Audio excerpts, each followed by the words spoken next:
Hey you, and welcome to my channel. My name is Tina and my aim is to improve your drawings just like others have done for me when I just started out.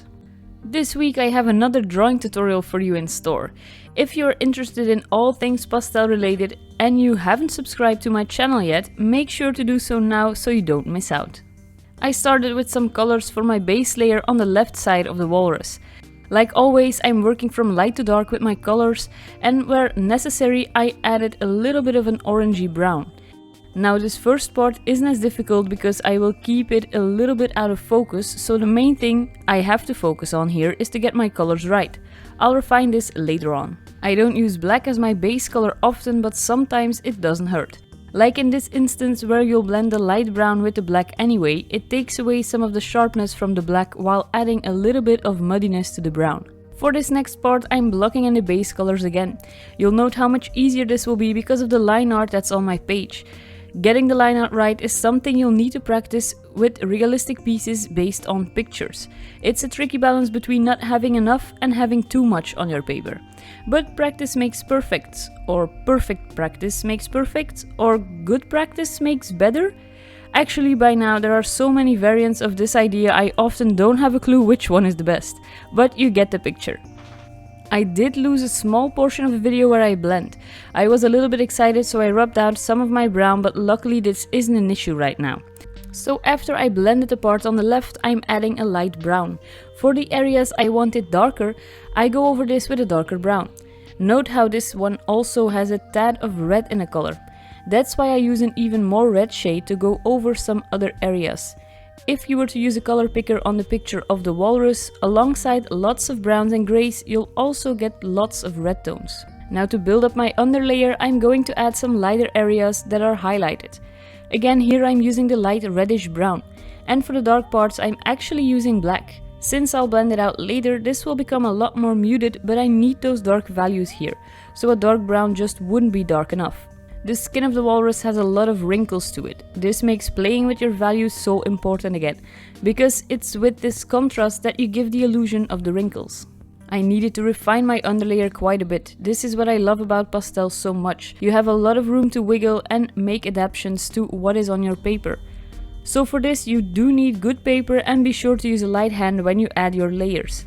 This way you'll ensure the paper can still take your future layers. The next part is adding a small layer of fur. If I pull up the picture I'm working from, you can see a walrus has a small layer of fur on it. Let me zoom in a little bit more to make sure you can clearly see this.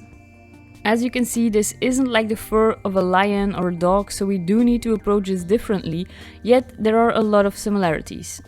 So in this first layer of fur that I'm adding, I'm using a dark brown, and I'm going to start layering these fur markings with some space in between them. It's important that there is still enough skin underneath showing through. I'm going to do this for the entire section. Make sure that you match the length of your strokes with the distance between two wrinkles. It's also very important to follow the curve of those wrinkles. If you don't do that, your fur will start to look out of place. After my darker values, I'm going to switch to my highlights. For this, I'm using a lighter brown, and I'm just repeating what I did with my darker color. As I'm busy with the blocking in stage for the next part, just a small reminder that I have an ebook out. It's a small read where I give you 3 tips to help improve your skills in soft pastels. I also try to include some small exercises as well as actionable steps you can apply. All you need to do is go to the link in the description and subscribe to my newsletter. At the moment I only send out 1 each month, and included with my newsletter you're also receiving 4 reference pictures you can use for your own projects. So nothing but value when you subscribe. Some of the pictures I've already sent out include the following. By now I added some detail like that of the eyes, but as you can see, those tiny eyes aren't much hassle. Just make sure to get that highlight at the bottom eyelid and you'll be good. Next up was adding those wrinkles. I'm using black here again for the simple reason that they would otherwise not show up as dark as I want. I also made sure not to lay my underlayer on too thick, so I could still see the indications of my line art. Now don't worry, this isn't rocket science. You don't need to get in every line, you don't even need to get lines in the exact same spot. You just need to get some lines in that resemble those wrinkles good enough so the viewer has the feeling that it's authentic. This is especially the case on the nose, where there are quite a bit.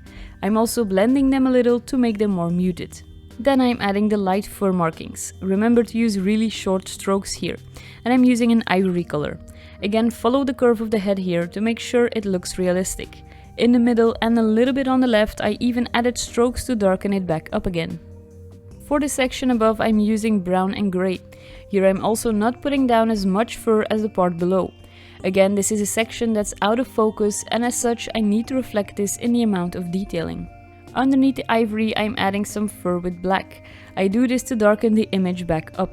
And then there is this small section where I added some more lines to indicate those wrinkles or the folds. I explained this already before, so don't sweat this part. Just add those markings as realistically as you can. And for the left side, I'm also using some grey there. On the picture you can see this is a mix of greys and browns. But just like with the markings, you don't need to get this 100% accurate. All you need is to get some grey in there. And for the right side I did the same, but with a much darker grey. For the top part of the nose, I'm going to use an orangey brown. I'll fill up the small spaces that I created when I added the grooves to the nose. And as I fill this up, I try to leave some of the underlying brown as well as the markings visible to help create that 3D look. I'm doing the same but with this grey to get in the nostrils and some of the areas underneath the nose. Later on I'm going to use some ivory to get in some highlights, but I'll be using this only on the left side as this is where the light hits the walrus. Now, as you may have noticed, this one is quite a lot of work. So I've never done this before in my videos, but I will split this one up into 2 parts. In the next video I'll have a closer look at the mouth area and those whisker-like hairs, as well as the tusks, and then I'll also finish up the drawing. Now don't worry, part 2 is coming very soon, but you can always subscribe to my channel, and if you hit the notification bell you definitely won't miss the next video. So I'll see you in a couple of days.